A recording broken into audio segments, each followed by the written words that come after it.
نہ کر فنا راہ جنوں میں اس جوانی کو اے جوان، نہ کر فنا راہ جنوں میں اس جوانی کو اے جوان، کر لے سجدے جتنے کرنے ہیں جوانی میں نے اکثر بوڑھوں کو بنا سجدوں کے نماز پڑھتے دیکھا ہے۔ اقرب ما یکون العبد من ربہ وہو ساجد، سب سے پیاری عبادت نماز ہے، اور نماز میں سب سے پیارا رکن، سب سے افضل رکن، سب سے بہترین رکن اگر کوئی ہے تو وہ کیا ہے؟ سجدہ ہے، اور وہی سب سے پہلے چھوٹتا ہے۔ اللہ کے بندو، غنیمت جانو اس جوانی کو، غنیمت جانو اس تندرستی کو، کچھ پتا نہیں ہے۔ ایک ہفتے پہلے کوئی کہتا تھا اس کو بھی کچھ ہوگا، کچھ پتا تھا؟ آج میں تندرست ہوں، پتا ہے کل بھی تندرست رہوں گا، وہ کچھ نہیں ہے، اس کا علم اللہ کے پاس ہے۔ یہ انسان مٹی ہے، کچھ نہیں ہے اس کے اندر، کچھ نہیں ہے۔ بڑی بڑی طاقت والے لوگ آئے، 800-900 سال والے لوگ آئے، دنیا میں رہے کوئی نہیں رہے، سب جائیں گے۔ یہ جانے کے لیے آتے ہیں، اور جو آیا ہے وہ جائے گا۔ کمال یہ ہے کہ کچھ لے کر کے جائے، کمال یہ ہے کہ رب کو خوش کر کے جائے، کمال یہ ہے کہ اپنی آخرت کو بنا کر کے جائے۔ یہ موتیں ہمارے لیے عبرت ہے، ہمارے لیے نصیحت ہے، ہمارے لیے فکر آخرت ہے، ہمارے لیے بدعمالی کو دور کرنے کا ایک ذریعہ ہے۔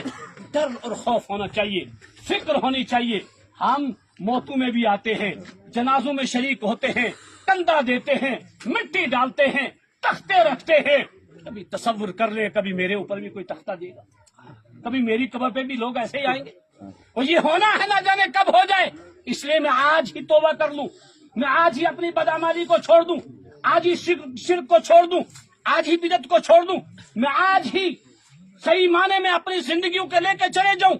یہ فکر صحابہ کے اندر تھی، یہ فکر ازواج مطہرات کے اندر تھی، یہ فکر صحابیات کے اندر تھی۔ آج نہ ہمارے اندر یہ فکر ہے، نہ ہماری ماؤں بہنوں کے اندر یہ فکر ہے، نہ کوئی ڈر ہے، نہ کوئی خوف ہے۔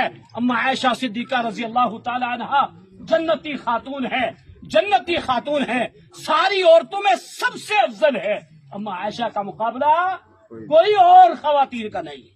افضل عائشہ سائر النساء، عائشہ کی فضیلت ساری عورتوں پر ایسا ہے کفضل السرید علی سائر الطعام، جیسے سرید کھانے کو دوسرے کھانوں پر۔ وہ عائشہ، وہ جنتی خاتون، وہ جنتی ہماری ماں، اتنا ڈر اور اتنی خوف، رات میں اپنے بستر سے آنکھ کھل گئی،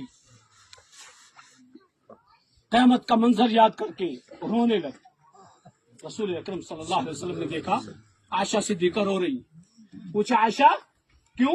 مایوب کی کس چیز نے رلایا تمہیں؟ کوئی سر درد، کوئی تکلیف، کوئی پریشانی، کیوں رو رہی ہو؟ اما عائشہ صدیقہ رضی اللہ تعالیٰ عنہ کے الفاظ کیا ہیں؟ ذکرت النار و بکیت، ذکرت النار و بکیت۔ ہم جہنم کے تذکرے سنتے ہیں، نہیں روتے۔ کہا جہنم کا تذکرہ جو کیا تھا آپ نے، نہیں سونے دے رہا مجھے، وہ یاد کیا تو رونا آ گیا۔ میرے رونے کو چھوڑیے، میں جو رو رہی ہوں، آپ میرے سردار یہ بتائیے، میرے آقا یہ بتائیے، هل تذکرون اہلیکم یوم القیامہ، آپ قیامت کے روز اپنے اہل خانہ کو یاد کرو گے؟ قیامت کے روز اپنے اہل خانہ کو یاد کرو گے؟ امام الانبیاء نے فرمایا عائشہ تمہارا سوال ہے تو سنو، اما فی ثلاثۃ مواطن، 3 مواقع ایسے ہوں گے، 3 جگہ ایسی ہوں گی، فلا یذکر احد احدا، اس وقت کوئی کسی کو نہیں یاد کرے، کوئی کسی کو نہیں، سخت ترین لمحہ ہوگا، کوئی کسی کو نہیں یاد کرے گا۔ کون سا؟ عند الصراط،